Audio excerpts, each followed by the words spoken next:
Okay mga lods, so meron akong ni-repair dito na Bluetooth speaker mga lods. May mainit dito. So bago tayo may gagawin dito ay dapat ay walang nakasaksak. So wala siyang power mga lods pag i-turn on. So walang nakasaksak dyan, dapat na charger at saka bunutin ng battery. May ginalaw na ako dito but for the sake of demonstration, dapat walang supply na makapasok sa board. Kung mapapansin nyo, may tinanggal ako dito ang electrolytic capacitor. So pag i-turn on, walang power. Tapos ay ito, mainit dito banda. Itong coil at saka itong diode. Sobrang init dyan. Kapag may mga piyesang nag-iinit dyan mga lods, sure na may shorted. Kaya nag-check ako dito ng mga ceramic capacitors. Pero good lang. So nandito lang yan sa malapit. Itong IC, hindi ko alam kung nag-iinit din ba ito kasi hindi ko ito nakapa kanina. Pero sure umiinit yan. So nahawakan ko kasi dito sa baba, sa ilalim ng diode. Grabe ang init, nagbabaga.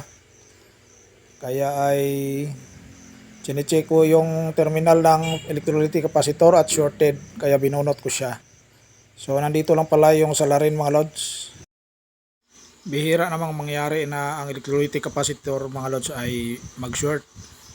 So ang kadalasan na madaling ma-short ay ang ceramic capacitor.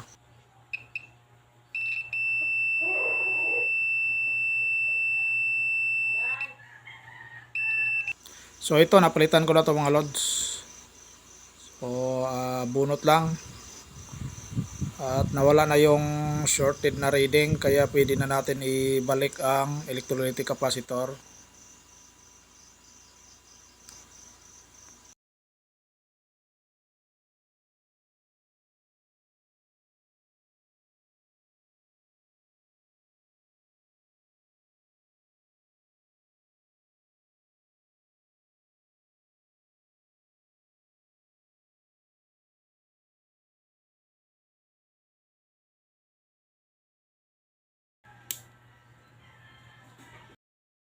Bluetooth mode.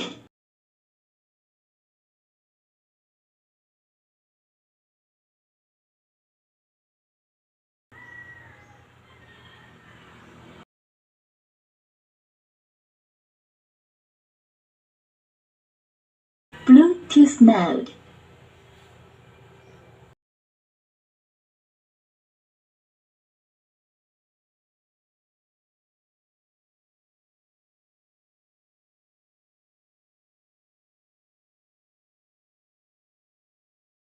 Dahil kay power cells, ako ngayon ang sandigan.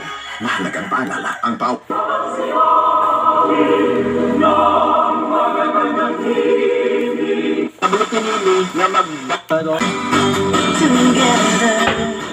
Okay, so okay na siya mga lods. Till my next video. Bye bye!